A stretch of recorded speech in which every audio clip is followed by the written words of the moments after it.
What's going on, everybody? We are back 3 days in a row, back to back to back to back to back. ABJ podcast. There's actually more happening that you guys aren't seeing. The days that aren't going live, I'm still recording for future episodes. We'll talk about that in a moment. But we are back, episode 76 with Big Dan Champion. Super excited for this one. This guy, been a fan of for a long time. Worked with him at Camp Leapfrog. I just missed a boat with him in PPW, but he's there now, killing it. Been to a lot of different shows. We'll plug and talk about all those later in the episode as well. So stay tuned for that. All my guest links are down below. Make sure you support, as well as the links for ABJ. Anywhere you find me on social media is there. Merchandise, some new logos just dropped. The I'm a Paul Heyman guy inspired shirt just retweaked a little bit to be more inclusive. So instead of I'm a Paul Heyman guy or girl, it says I'm a fan of ABJ, which is hilarious. And then Real Small Podcast, because you know the bit. So that's out there now. So a lot of cool things. We rehashed some old logos that used to be in my old network that you can see now. So tons of stuff to use to support.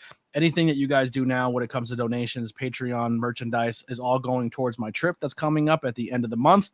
I will be in the UK for my first ever major wrestling show I've ever been to. I've never been to a pay-per-view. I've only been to a Raw and a SmackDown. And my first show, pay-per-view I'm ever going to go to is going to be All In Wembley Stadium. Wembley Stadium is my bucket list venue of all time. And the fact that it's a wrestling show happening there, the fact that it's AEW, which I'm a huge fan of, is happening there.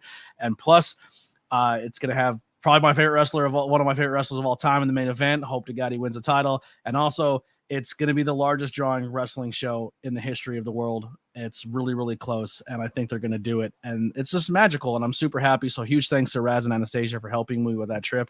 I'm pumped. But anyway, and also thank you to our sponsor, Suplex Vintage Wrestlings. Guys, it has finally happened. A whole store fully dedicated to vintage wrestling. They said it can never be done, but I have seen it with my own eyes. Suplex Vintage Wrestling is a store curated by wrestling fans for wrestling fans. Located on 5th Street in Philadelphia, PA, just one block south of South Street in the heart of Queen Village. Their shop features the largest collection of vintage wrestling apparel under one roof. Their selection includes classic designs featuring your favorites from the wrestlers from the Golden Age, Attitude Era, Internationals, Indies, and more. And if you're tired of watching your premium live events at home, SVW hosts the best watch party since your friend Kyle's birthday party when you were 12.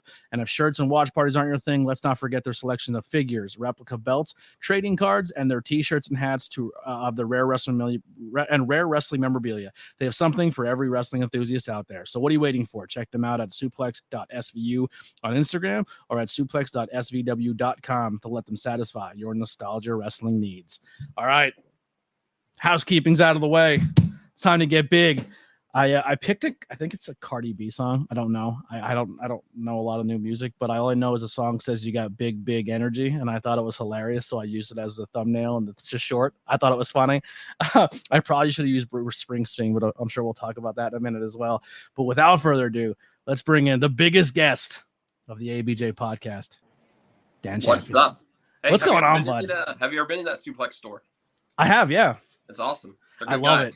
A great guy. They reached out to me when I was at probably my lowest point. My car just broke down. I lost my job.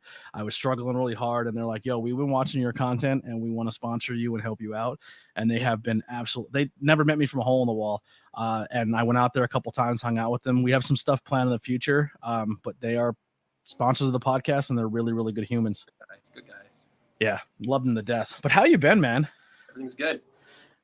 So we first met at Camp Leapfrog, right? And then did a couple shows there and hung out, and it was really fun. You did a great job, and then just kind of crossing paths here and there in the wrestling world. But you've been around for a minute. You've been doing this for quite some time. You've accomplished a lot.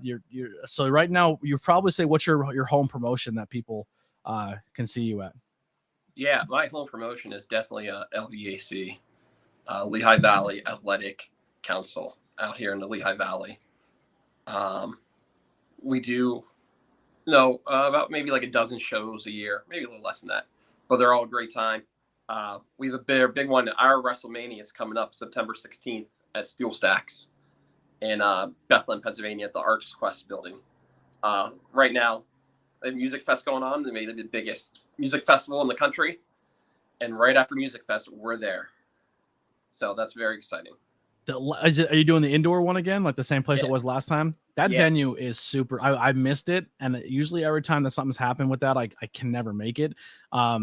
the one year I was in Vegas and my buddy was sending me pictures of him at the show, and it was funny because he took a picture of the draw that day was Orange Cassidy, and he took a picture of him in orange, and I sent him a picture back on Snapchat of me in Vegas wearing my Orange Cassidy t-shirt, and he wrote, I guess he said, like, my buddy's in Vegas wearing your shirt. He goes, I don't care, you should be here.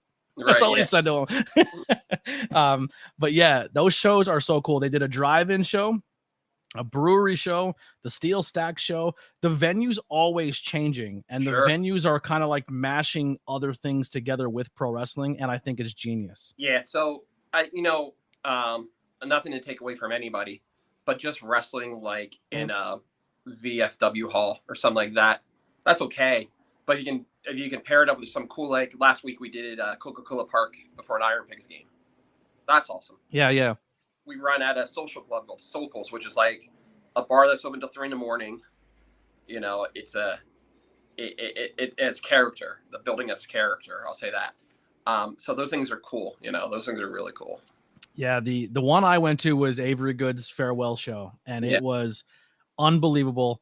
The highlight to me is when one of my favorite wrestlers I've grown to love, BP, is the biggest fan of him. Ultraman Black's band. They're side of the stage, and then they just started playing, and a fight erupted, and the band just kept playing the whole match, and it was awesome. Yeah, that's fun. That's a lot of fun.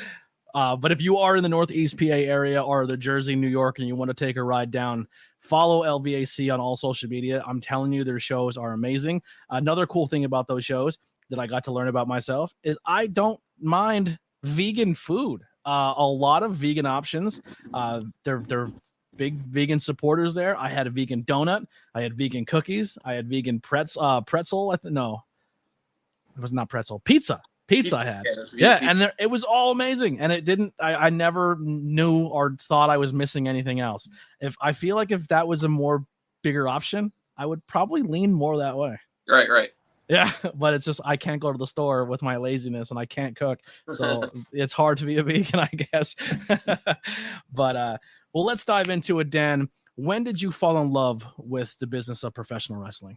Right, my earliest memories. You know, my dad tells a story where I would tell people that was Hulk Hogan when I was like 2 or 3 years old. So before I really have memories of watching pro wrestling, I was into pro wrestling. And then you were always a Hogan guy? You know, until recent, yeah. You know, as a kid, yeah. I never bought into it. I never got into the baby faces. Oh, see, I loved Hogan. I was a savage guy. You're conditioned that way as a kid, and growing up in the 80s, the late 80s. So he was everywhere. I had his poster. I had his toys. I had everything. Yeah, the late 80s, my dad was into the fan clubs were a big thing. So my dad got me into the Michael Jordan fan club, the Rusty Wallace fan club, the Hulk Hogan fan club, and I believe there was another one. I just forget what it was. So I didn't learn about sports. I learned about this is the person and this is the industry they're attached to. Yeah. So I remember I had all this Hulk Hogan stuff, and then I started watching. I was like, I don't like him. And my dad's like, he's like the Jesus of pro wrestling. I'm like, I like that Macho Man guy. I like the guy in the kilt. I picked all the bad guys. Yeah, like I think there's something wrong with my kid. Like the heels, I'm cheering. I'm like, yeah. Until Jake bit Macho Man with the snake, I bawled like a baby because I like Jake's too, but he literally, I think that's my conditioned fear to snakes at an early age. But so yeah, do you have any memories growing up of like some shows or things you did? Like, sure. What are some of your favorites? So I guess one of my earliest memories is my mom calling in to QVC to get us WWF trading cards. And, you know, sometimes you call in and they're like, hey, do you want to talk to the guest? She's like, yeah. So she talked to Macho Man. Oh, my God. He gave a shout out to me, my brothers. So that was cool. My first independent wrestling show, my first WWF show was in Allentown at the Stabler Arena. Bethlehem in the Stabler Arena. And that was right near the beginning of the Attitude Era.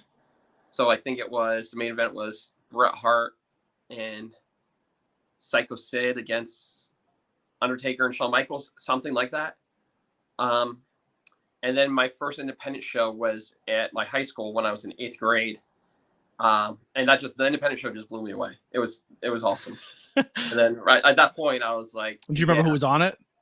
Tito Santana was on it. A guy named Judas Young. Lightning Mike Quackenbush was on it. Tiger Mulligan. And then just a bunch of like other indie guys. But it was awesome. It was a lot of fun. They did that a lot in our area too, on our side of the mountain in Pennsylvania. And the very last show, and I think this was the last show I can honestly remember in my brain, and it was so crazy, and they did such bad things in this show that they just put the word out, like, no more wrestling, because it was always in schools, like your school had it. And they did a no holds barred, any false count anywhere steel cage match, which I don't even know why they built a cage, because neither one of them were going to climb it, and neither one even used it. And it was Terry Funk versus Abdul the Butcher, and they bled all over this school. That's awesome.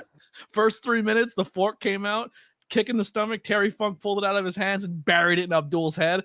And the women and children screeched, and they all ran for the door. Like, half the arena left, because as soon as they got out of the cage and they were bleeding everywhere, people just running for exits.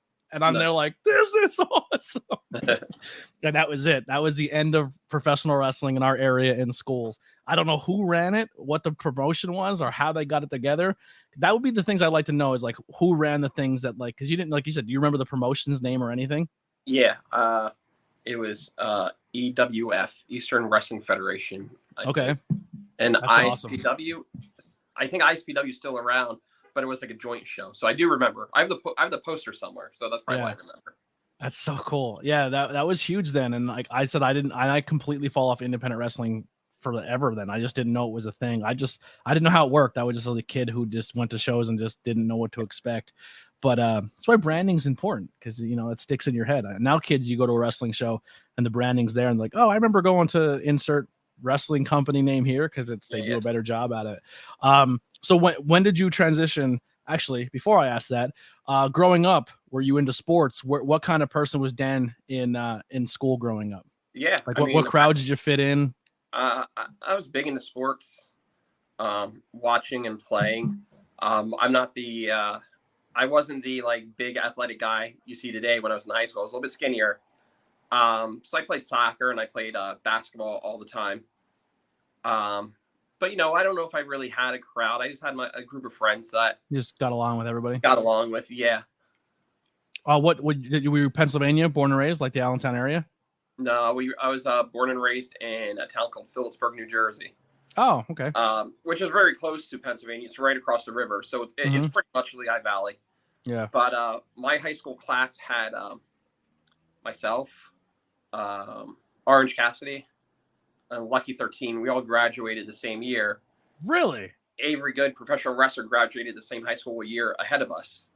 So our high school has a lot of influence in the pro wrestling world. You guys are like the new version of what's the school in Minnesota that everybody went to? Yeah. I guess. Shit. We did a whole episode on it. I forget the name of the school. But like Rude, I think Perfect. Yeah. Vern Gagne was like the wrestling coach there. I cannot remember the name of that school, but it was like a high school in Minnesota where like 16 wrestlers came out of. That's insane. I actually see my first Lucky 13 match at Smashmaster. He's so entertaining. He's so good. He's really, really good. Really good. So were you guys always that crew? Was that your crew growing up? Yeah. Even with Avery, even though he was a year older than, did you? No, I never really hung out with Avery in high school. He was more the kind of guy that would go into like the woods and drink. He was like a popular kid. He was too busy talking to girls, I guess. Yeah. I didn't really start talking to Avery, who, right now I'm not talking to him. Right, he's kind of a piece of shit in my book right now. Yeah. But when we were friends, I met him the first time in our early 20s, at a bar in Phillipsburg. And we got talking, and I got him booked on one of his first independent wrestling shows, a long time ago. So you broke him in? I don't know if I broke him in, but I got him booked. You got the ball rolling. I guess, he was one of these guys that just wrestled in Allentown. And I kind of got him out of that area a little bit to different places. Yeah. But like I said, now he repaid me in a way a couple weeks ago or a couple months ago. So I guess he forgot about the, camaraderie. For him. Yeah. Yeah, that's fucked up. But when did you Robbinsdale? There it is, Robbinsdale High School. Joey Image with the save down there. Appreciate that. So when did you transition from high school sports the whole nine and decide, did you go to college? Did you start working right away, or did you just say, hey, I'm going to jump right into this wrestling thing? How did that change? Yeah, I went to wrestling school right when I was 18. Right out of, I might still been in high school. In high school or that summer after I graduated, I don't remember. But I worked, and I went to community college at that time, and I was going up to Northeast PA to train a couple days a week. Okay. At school? Or is it the one that's not spoken? Yeah. Well, my bad. I'll just say here's my take. We're probably not talking about the same school. Oh, okay, never mind then. I went to Backbreakers. It's just a shitty school. Oh, well, it doesn't exist anymore. Yeah. a lot of fun talents come out of Backbreakers. Fan of them. I thought we were talking about the promotion / school. No. It sucks everything that happened, but what happened with talent and storylines there, I'm always going to be a fan of because it set a whole that bar that was set by that talent is essentially what we're watching on TV right now. I'm sure we'll talk about that in a moment. But so when did you transition? So you got training there. Did you move then? Because you were a part of that promotion at some point in time, right? I'll just say it. I wrestled for Chikara like 3 times. Yeah. And so it's funny, before they got really popular, I had maybe like 3 matches there. Then they got popular. And then so at one point they wanted me to be an ant. That would have been awesome. when some of the other ants came along, like Missile Ant and I was supposed to be like Arctic Ant or something like that. What's the big ones? Aren't they like bull ants or something like that? Yeah, it's supposed to be something. But what happened was I was told I needed to buy like a helmet that was $1,000, and I think I was like 24 at the time. I just didn't have like $1,000 to pay for a helmet, so I didn't get that spot. But then after their peak, I did like a couple more shows for them, like maybe 2 or 3. Yeah. So I wasn't in like Cool Chikara. I was like in the other other parts. But that's fine. Yeah, no, I mean, like I said, that whether you're part of the beginning or anything, that they're very influential and a lot of cool things have come out of there. Yeah. So around those times, were some other places you worked, and what are some matches that you had that just really stick out to you early in your career? My very first match was against Matt Turner. Really? Yeah. And we're talking 2003, 2004. That's awesome. Somewhere along with there. You have to remember that when I first started wrestling, there wasn't social media. It was hard to get out. It was hard to get noticed. Mm-hmm. So I think some of my early matches that I really liked was one against Avery Good, probably like the early or the mid 2000s. We had a match. What character was he at the time? He was Sean Hayes. Okay. Sean Hayes, yeah. So he has Mick Foley and all those other characters blown out. He has like 8 different characters. He does. So we had a really cool match in Allentown for LVW for Bud Carson. So that one was really fun. I had a lot of fun matches in a place called. So me and Orange Cassidy used to be a tag team. And Lucky, we were called the New Jersey Independent All Stars. And we had so many fun matches when we all first kind of started breaking in down in a place called GBW, which was ran by a dude named Greg Excellence, who was in CZW for a hot minute. But that was so much fun. It was a lot of fun. So those are some of my better early memories. We wrestled in Canada pretty early. That was fun. Those were my early memories. Those were the fun matches I had. How did you land the character of Dan Champion, and where do you pull the idea from this character from? Sure. So for a long time, I was Danny Rage. And it's such a stupid name, and it's not even a character. I was just a dude. Yeah. So one show, it was a wrestling is fun show, and Ref Bryce came up. He's like, "You're Dan Champion now." So he just kind of said it. I think it was in the works with Orange Cassidy. We need to think of something new. So a wrestling fun show Dan Champion came out. So that's where Dan Champion was born. And I don't know. I just pull stuff from every little place. My character. Joey Image misses Danny Rage. Yeah, everybody misses it. Sure. I like the fact that Bryce came up with that. That's awesome. Yeah. I don't know if he came up with it, but he's like, on the show, you're Danny or you're Dan Champion. And I was like, well, I guess every show from now on, I'm going to be Dan Champion. Yeah. One of my favorite heckles was to you and Bryce at that LVAC show when you're like, oh, my beer. And I said, tell him his beer sucks. Yours was better at Pilgrim. And he just looked at me. He goes like, yeah. Because you guys came out with the beer this like almost the same time. Yeah. You're probably like, I got a beer made about me. And he's like, yeah, I got one too. That was a fun heckle. He's a good guy, very good guy too. Yeah. How does now here's a question, and I'm not trying to like, I don't want to word this wrong or make it come out wrong, but like when you're in this industry as long as you have been, and you've been around so many people that you've been around, and you see them hit the where they're at now, like is it insane? Are you obviously you're proud, but at some point do you get down on yourself? Is that because like this mental game of professional wrestling where you feel like you hit walls and you're not getting there where you need to be? Like, how do you navigate that? No, maybe if it happened in like my 20s, it would bother me, but it happened later in my mid 30s. Mm-hmm. So like, I think it was over, like at that point in my mid 30s, I'm like, I know what I am. I'm not gonna get signed. Yeah. So no, I was, and like I had a career then. I had my own career. Yeah. Outside of wrestling. So I was very content where I was at, and and then it was just cool seeing your friends do well. So I never had like any kind of jealousy, or I was never frustrated.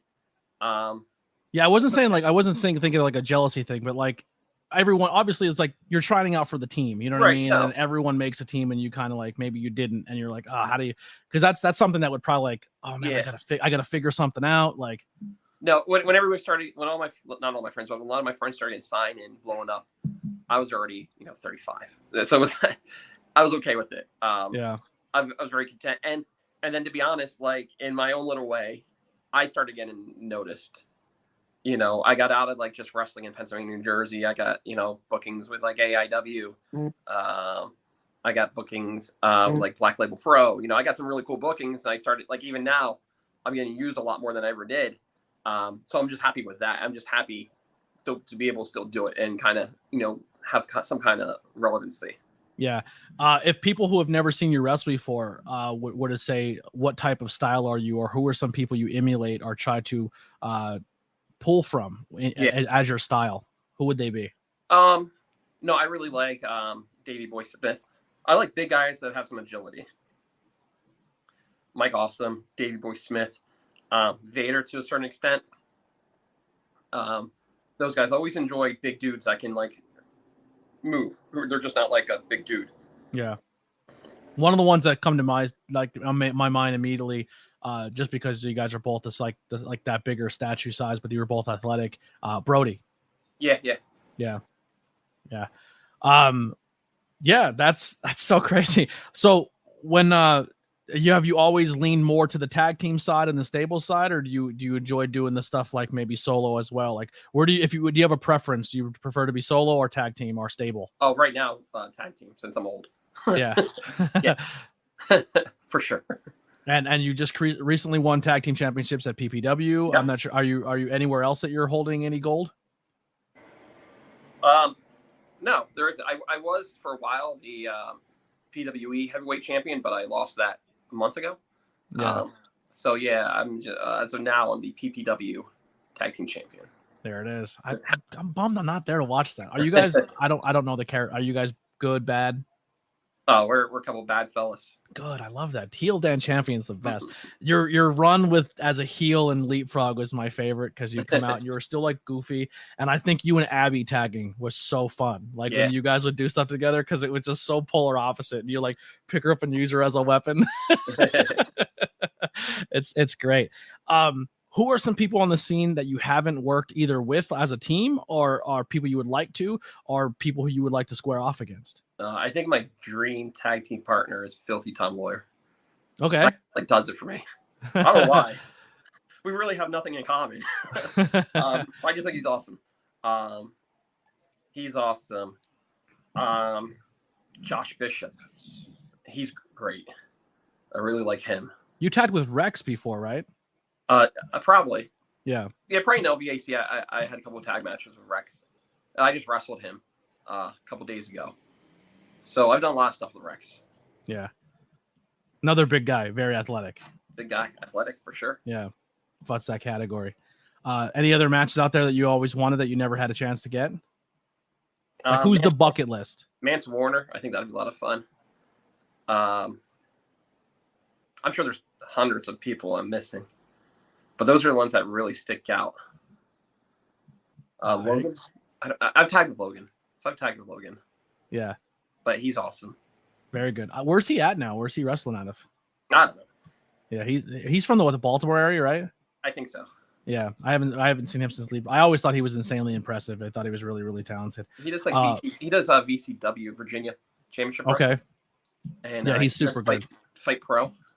Another guy too, underneath the mask. Why? I was like, why are you wearing a mask? Like, you're a good looking dude. Oh, Logan.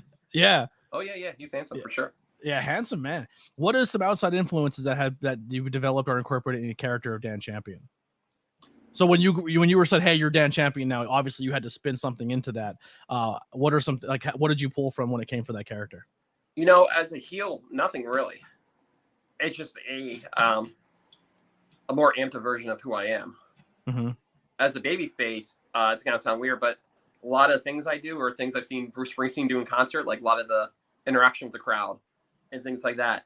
So I pulled that from outside of wrestling into what I do as a babyface.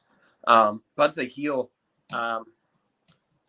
maybe like Mike Tyson, like his attitude in boxing, or like a Randy Moss from football, like some of you just thinks like they're king shit.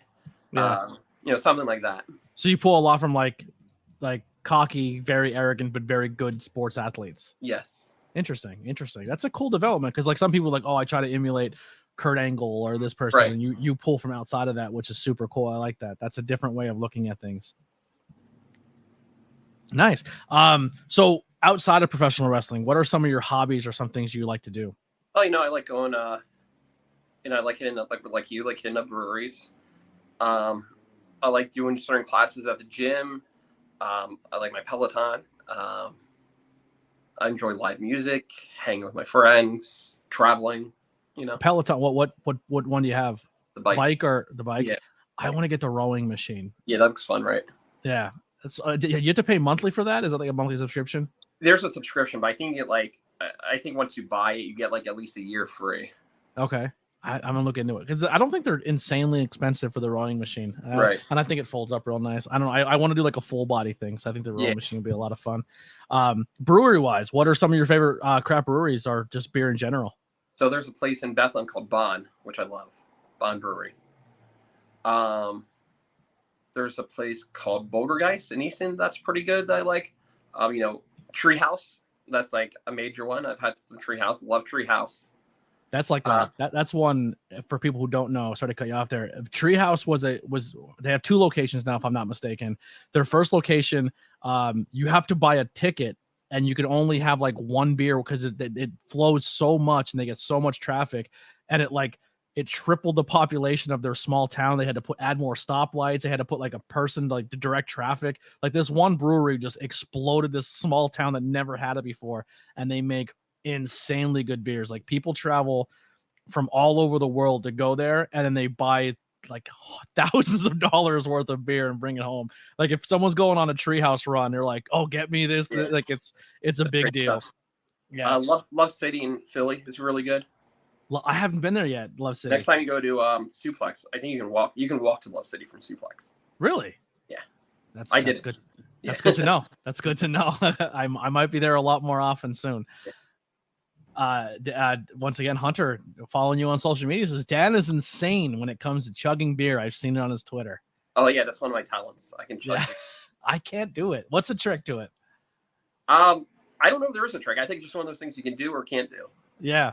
And it sucks, because when you can't do it, you feel so ashamed when you're around people and they're like, look what I can do. And you're like, what's wrong with you?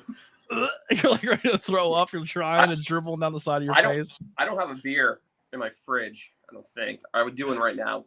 Yeah. I have a seltzer. I can chug a seltzer. Is it possible? Like the TV stat it doesn't get you? I'll be right back. Yeah, let's do it. We got Hunter. You have prompted a Dan Champion beer chug, and while he's gone away, make sure you check the link that's popped up there right there on your screen for all things ABJ. Check out the link tree to do that. Who's in the chat here?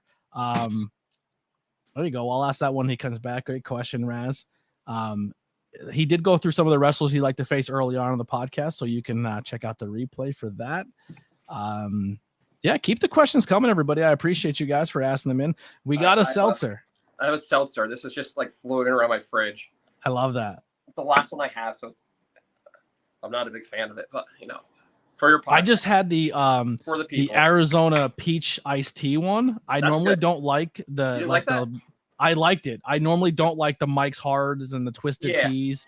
I think they're too sweet, but our Arizona one was really, really good. Yeah, I'm not usually a big fan of these. Like, I like seltzers, but like these spiked iced teas and like ciders, not really my thing. But real quick, just for reference, hold that can up. You got the Andre effect here. Look how big his hands are around those cans. Dan is a very large man. All right, here we go. Here it is for the podcast. Gone. We got a big man chug on the podcast. There you go. Now, do you do the shotguns too? Not really. They never like go off right in my mind. Like, yeah, I can chug in a glass. Shotguns I can do, but like, if you don't do it right or if it doesn't open the correct way, it's a mess. Yeah, I also just like craft beers, and a lot of craft beers are so insanely expensive. So I'm like, why would I chug that? Like, give me a Miller Lite or something. Beers. Yeah, Tony Deppen used to get on me all the time. He's like, "Why are you chugging that? That's like a $9 beer." Why not? Deppen would know. He's been around beer a very, very long time. So style of beers. What are some like if your go-tos? I was a big IPA guy for a long time, and I do like IPAs, but the past couple of years, I've moved more towards like, and it's also seasonal. Like in the wintertime, I love a good porter. Yeah. Nothing. The darker beers are tough for me. Like that tastes like coffee. I like that. Yeah, I don't. So in the wintertime, porters, I still drink IPAs in the summer. It's just like, I feel like that an IPA, like, maybe because of the hoppiness, is like what really has to do with hangovers the next day. Mm-hmm. So if I drink IPAs all night and I'm drunk, my hangovers will be horrible. Yeah. If I drink like ales and lagers and things like that, it won't be so bad. So I've been like more into like the ales and lagers, and things like that. Like I still like an IPA, but like I can only have one or two. Lagers, ales, and pilsners are my go-to. Pilsners are good too. Yeah, they're especially when they're craft beer made. When they're made at a craft brewery, they're just better. I'm not big into sours. I actually don't. I find Heartburn City. I usually get so when I go to Deppen's Brewery, because their wall changes constantly. Yeah. I have my go-to beer that I'll order, and then I'll do like samples of the new beer just so I can say I tried them, and then I just do the little pours and I try them, and then I'm off to my go-tos. But yeah, the sours taste good, and they hit all the flavors are going for, but it's just that that gets me the bad acid reflux. I do love Bloody Marys. That's like my go-to drink. Deppen's Brewery does. I think they're Wednesdays. They do a Bloody Mary day where they just, or it might be on a Saturday or something. They do like Bloody Mary thing. Yeah. Bree kills it. She's a big Bloody Mary person. Have you tried the Stone Cold beer yet? Well, there's two. There's an IPA and there's a lager. I've tried the IPA. Yeah, the IPA. It's good. All right. It's a little expensive for the IPA, but I think the lager is better. Yeah, I haven't had the lager yet. This conversation makes me feel bad for loving Rolling Rock because it's not fancy enough. There's nothing wrong with dirt beers. I live in it's technically still craft, but I'm a Yuengling guy. My favorite's Lord Chesterfield, and it's only made in like a small little area. That's my go-to beer, and it has the same characteristics of a Rolling Rock. It has that dank, skunky. yeah. Like I had Rolling Rock's gross. There's no other way to put it. It tastes like skunk beer. Yeah. Well, and then certain IPAs, depending on the style, I say they smell like cat piss. Yeah. The cat piss smell. Any other, like, when it comes to like wrestling at a brewery, what are some breweries that you think would be awesome if they hosted wrestling events? Oh man, well we did one. I did one at Love City. So that we had a great show at Love City. I wrestled Ultramances there last fall. So that was a lot of fun. It's hard to say. Most breweries I've been into couldn't hold a wrestling show. Yeah, that's the problem. We did a wrestling show there, but are they still open? What's it, Weibacher? Yeah, they closed and they reopened, so they have new ownership now. Good. I'm wrestling at a brewery on Saturday for Rad Pro Wrestling. Okay. In Massachusetts. I wish I could give them a good plug right now, and say what brewery it is, but I don't know. I forget. All right. Okay. Now that I'm thinking about more of it, I don't even think it's at a brewery. I think it's just at a bar. Oh, okay. That's even better. Beer and wrestling should always. It's at a place that serves booze. That's for that, I'm sure. I forget if it's a brewery or not, but I did a show at a brewery. I did a show at a brewery there. Their first show for Rad Pro, which is a promotion of Northeast, in the Northeast, Massachusetts. Mm-hmm. And they had a smoked beer, like the hops were smoked. Yeah. And it was like one of the most interesting beers I ever tasted. It was different. Have you heard of Snitz Creek? My favorite, but it was like just something different. Yeah, Snitz Creek makes a smoked beer, and they smoke I don't know if they smoke the beer or the barrels it's put in or something, but they smoke it in like a meat room, and it's called like the meat beer, and it has like a meaty, smoky taste. Yeah, that's what this one. Yeah, they call it Lebanon bologna beer. Oh shit, I love Lebanon. Yeah. It's called Snitz Creek. They had, so if you're ever in that area, Pennsylvania, or if you're coming this way or wherever our show together, I'll try to get some, and then I'll get it to you. I appreciate it. There was a really good question here earlier. I missed it. Oh, what has been some of the best music concerts you've ever attended? Oh man, well I've seen Bruce 5 times. I'm gonna see him next Wednesday and probably next Friday. So Bruce tops it all. The best Bruce show I've been at was in 2016 or 17. He had his longest U.S. show. So if you know anything about Bruce, he plays some long ass shows. They go long, yeah, I heard. So I was at a show that was like 4 hours and 3 minutes long, and it was like a lot of rarities, a lot of stuff like B-sides, like stuff like a hardcore fan from like me would like love. So that was my favorite Bruce show. Other than that, I saw. I'm not a big Foo Fighters fan, but I saw them and they were good. You're not a big Foo Fighters fan? I mean, they're okay. That's my favorite. That's probably my favorite. That's your favorite?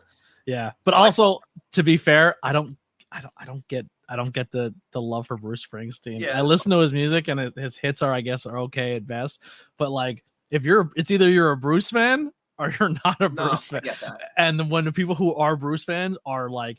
They're like deadheads. Like, yeah. Like, oh no. Like when you said you only seen them 5, I'm like that's rookie numbers. You gotta pump them up.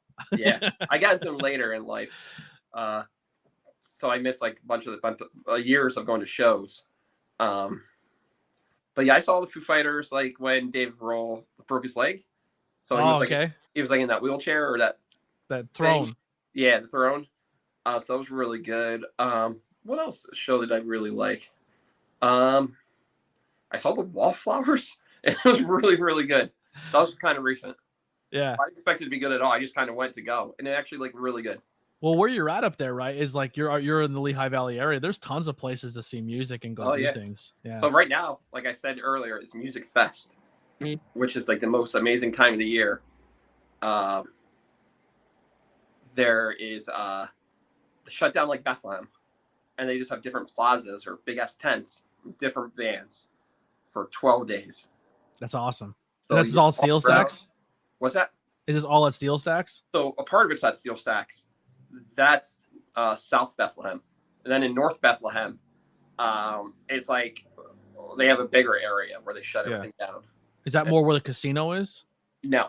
That's more like, I don't know if you're familiar with the area, but there's like a Hotel Bethlehem. It's like the main strip of Bethlehem.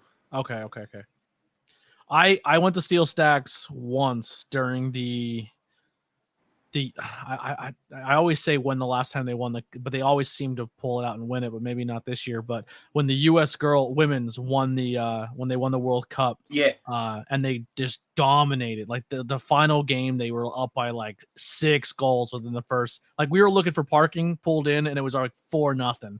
and they just dominated. But that was we went to Steel Stacks. They had the big projector on the side of the. Oh yeah, that's cool. And then the place was just packed with people and fireworks and smoke bombs. That is such a cool place, man, and they do such a good job putting stuff in there. It's a really good venue.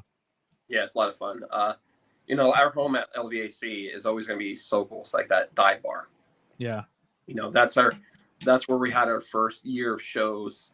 That's like our spot. But Steel Stacks is just like another level, like how accommodating they are, how like nice and beautiful like the ring looks. It's really special, really cool there. Any more drive-in shows before it gets super cold? No, we only do one a year. So yeah, that one already happened. This year got rained out. Oh, that sucks. Yeah, so that was really cool. Was it you and Ultra Manus, right? We're on the yeah, we were on the sign last year. On the sign, yeah. That drive-in is that is I always tell people who are not from our area people from outside the area are huge fans, especially horror community people. That's a very sought after venue because I was in Denver and this girl's like, yo, you're from Pennsylvania? Like, she goes, I helped crowdfunded when they were like almost going to lose the property. She's like, because it's a dream to go to, I'm like, she's like, what? I'm like, what? Like, how do you know about this? Because it's like, they do horror stuff all the time there and it looks really, really cool. And the art of a drive-in is so, I guess, outside of the Pennsylvania northeast, like the northeast side of the map, like drive-ins are not a thing anywhere else. Like people are like, what is a drive-in? Like I was like, are you crazy? We had like 6 of them in our area at one point in time. But yeah, it was really, really cool. I'm glad they do the wrestling stuff. What were the movies that were going to play this time? The movie still played. It was El Santo. It was like some lucha libre Mexican movie from like the 50s. El Santo versus somebody. Dr. Wagner. I don't know. It was like one of those like lucha libre movies. I think last year was They Live. Beyond the Mat. Yeah, okay. The Wrestler. And No Body Slam. Urban Commando, something like that. Oh, Urban Commando with Hulk Hogan. Yeah. I think those were the 4. I could be mixing up other years too, but yeah, those 4 movies definitely played at some point during the drive-in series. What's that? Those 4 movies definitely were played somewhere in the 3 years. Yeah, I don't know if I have them all together in the right year. Now LVAC is for people who don't know. We'll kind of dive back that for real quick. No title belts. No, it's just kind of like you show up, you get some fun matches together. It's a different vibe. Yeah, it's totally fun. I mean, there's storylines. There's storylines, but there's no belt. It's not that serious. It's very loose. Yeah. We don't take ourselves too serious. It is a lot of fun. Where in the world would you like to wrestle besides the places you've already been? Oh man. That's our Australian watcher right there. So he always hints that because he wants people to say Australia. Yeah, I'd love to wrestle in Australia. There, anywhere that would pay, like any place out of the country that would pay my flight. That's where But that's the one kind of downside about wrestling is like last weekend I was in Pittsburgh and I'd love to like hang out in Pittsburgh, but it's like you go there, you wrestle, you drive back. Mm-hmm. I never got to experience this any town I ever did commentary or production with because you're in working and you're driving home 4 hours again. I'm going to Cleveland in a couple weeks. It hasn't been announced yet, but I'll be in Cleveland in a couple weeks, and it's like the same thing. I'm trying to figure out like maybe I stay in Cleveland for a day and like check some stuff out.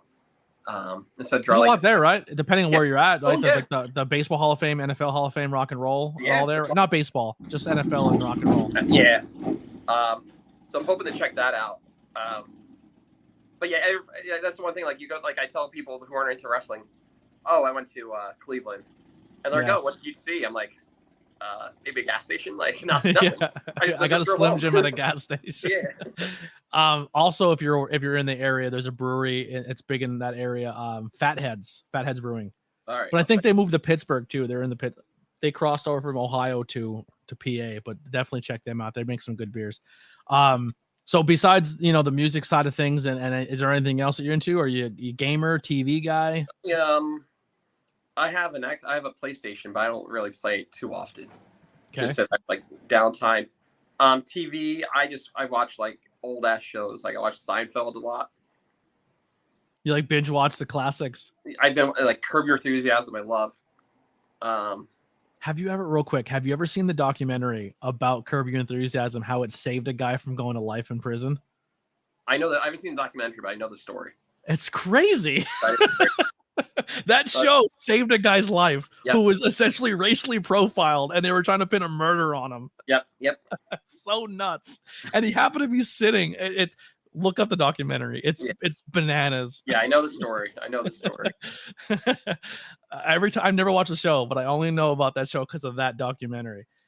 Yeah, I do the same thing. I turn on Netflix and I watch The Office, Always Sunny, Parks and Rec. Those are all great. Married with Children over and over and over again. I could watch any of those. Yeah. Now, besides the I want to go back to the music real quick. Are you more into the rock? Or are you into a little bit of everything? I'm into a little bit of everything for sure. Yeah. Is there a concert that you want to go see, or a band you haven't that you want to? No. Nothing stands out. Nothing like I need to see this. If you were able to go to a concert of anyone alive or dead, and they hand you it, and you could pick the ticket, who would it be? Bruce. You're a psycho. You could pick Zeppelin, the Beatles, and you're Bruce Springsteen. Oh yeah, I 100%. That's the love of Bruce Springsteen fans. Like 80s Bruce Springsteen. Okay, so you would go back in time to see Bruce in that era. Born in the USA tour, I would see, or the reunion tour of the early 2000s. Those would be the two I'd see. I didn't know I could like time travel with this. Yeah. You can time travel. You can. So that like the Beatles are right, but they don't really do it for me. Like if somebody's like, I have a ticket to go back in time to see the Beatles, obviously I would say yes. Yeah. But you're like, can we stop in the 80s so I can see Bruce? Yeah. I love that. That's the love of Bruce Springsteen fans. Like you're like anyone in the world, like Bruce, live or die, baby. I appreciate it. Any promotions that people can go see you, or promotions that they can go watch, like either as an IWTV or somewhere like can go check out some matches or content of you. Yeah, I mean, I'm on. There's a lot of me on IWTV. There's probably a lot of me on Fight. There's probably some of me on the Premier Network thing. Yeah. And like promotions coming up, I have Rad Pro Wrestling, which is kind of interesting. Like, you're a different character there. You like time travel to the 90s. So I'm a milkman. So I'm Big Milk. I love the milkman idea. That's a lot of fun. Now, do you step it up and be like the ladies in the audience? You're like, hey, I'll be dropping the milk off at 4. Like no, the joke that you're the milkman's kid. Maybe I'll try that. Maybe I'll try that line out. Yeah, you could be like a heel. You could be the evil milkman. And it hasn't been announced, but I'll just say it because who fucking cares? No one watches this. I'm doing AIW in late August, so that's awesome. They're like, a big deal, you know. Then of course LVAC September 16th, Steel Stacks. Totally. If you're in the area, do it. Selling out, so like get your tickets. And all of the previous LVAC shows, I believe, are all on IWTV. I'm actually almost guaranteed they're all on there, right? Some. Not all. Okay. Yeah. Which ones are not? There's the Steel Stacks show from last year. There's the show you were at. Where are those at?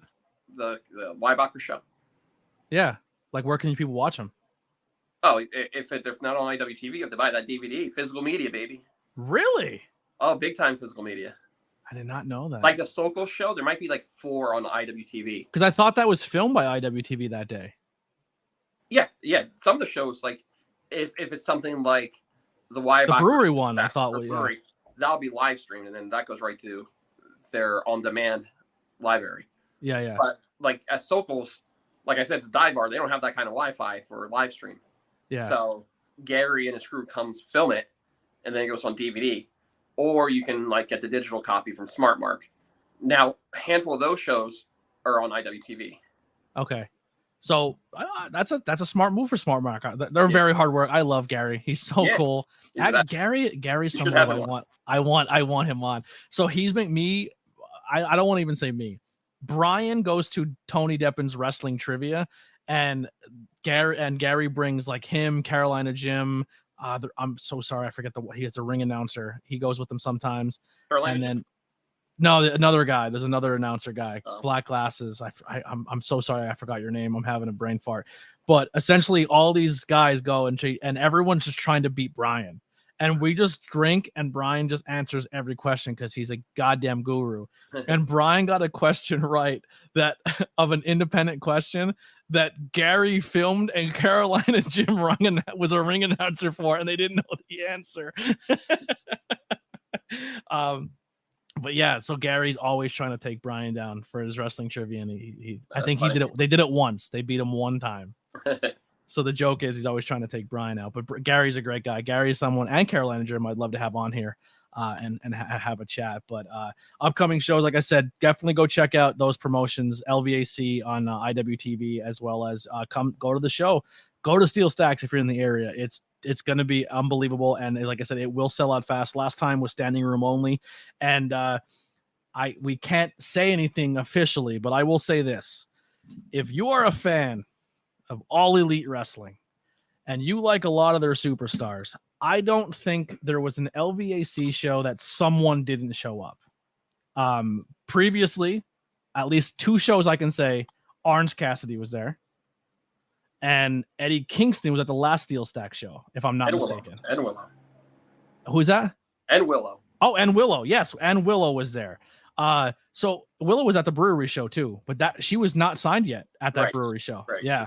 And she broke Hot Sauce Williams' face. I always say that. It's like, Willow is a gangster. You don't mess with Willow. Another one who we absolutely love on this channel and support so much. Actually, I was at a convention, and the guy had this his own art. He did like all these wrestlers, and they're all like Sean, Vin, like all these old school guys. And his one independent drawing that he had was a Willow drawing. Oh, that's cool. And I was like, I'm buying that. And I have yet to see her, obviously, because she's on to bigger and better things. But I have this guy's custom art of a Willow Nightingale. I'll send you a picture of it and send it to you. But I was like, I have to own this, because it's like the fact that he had all these wrestlers and the only independent person he had was Willow speaks volumes for how she is as a human being and how amazing she is as a person. But so if you like that crowd and you're into that, show up to the show. You never know who's going to be there. You never know. Yep, it's always a mystery. And Bryce is usually Bryce is there if he's not. Sometimes he shows up, sure. Yeah, sometimes but he's there a lot of times too. Big supporter of that crew. Anything you want to plug? Where can people find you on social media? Any last things you want to get out, Dan? Where can people find me on social media? Instagram and Twitter. My Instagram name is I am Big Dan Champion, or no, it's I am Dan Champion. I am Dan Champion. And my Twitter name is, I think it's Dan Champion 1. No, I think it's Dan Champion 4. 4? I think it's Dan Champion 4. There's 3 other people you have to beat. I got suspended a few times, so really? The names they gave me. Yeah, just writing stupid stuff. Anything you could say? No, it wasn't anything bad. It's like, I'm gonna punch this person in the face, and then I get suspended. Yeah. So you can't cut a promo. You can't work on Twitter. You got to keep it clean. You got to be nice to everybody. So I didn't get in trouble for anything outrageous. Just I don't know if you told someone F you, buddy, or anything. I did tell a local politician to jump off a bridge, and that got me in trouble. He probably deserved it. He did deserve it. So now I keep it clean on the Twitter/X. But yeah, I mean, I got nothing else to plug, but the shows I'm coming up. Big Gav just joined the chat. Who the hell is Big Gavin, who he comes to all the shows dressed as people. Oh, what's up, Gavin? I know who he is. Did you get a drawing? I did get a drawing. Oh, you've made it. That's it. I always tell people. That's when I knew I made it. If you get a Gav drawing, you have made it. Great, love it. Thank you so much for doing this, Dan. The door's always open. I really appreciate you coming on and doing this. Like I said, a fan of you as a human, as well as all the work you've done. And anytime you have anything going on, or you want to come talk about the next LVAC show, or if there's anyone on the roster you think would be a fun guest, bring them on. I'm always down to have people and promote shows and hear their story.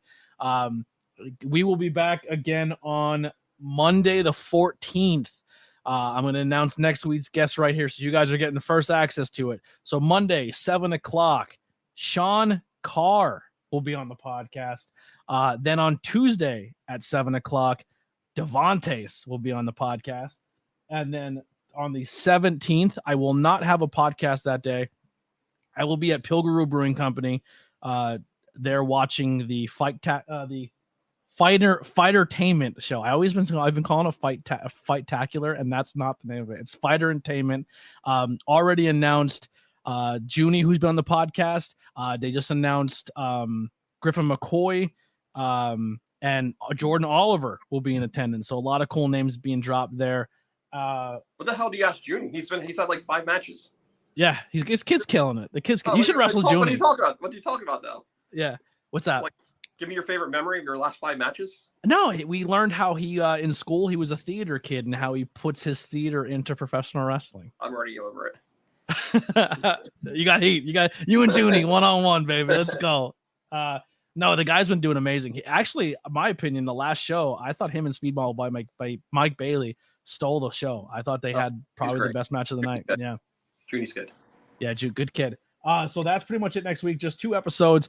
And then the last live episode of the month, I'll kind of give that to you guys here as well. So Monday will be the last live episode. Everything after that will be pre-recorded while I'm in the UK, rooting on AEW, hopefully future world champion Adam Cole, baby. But the last one will be on Monday. The following Monday will be Big Dust.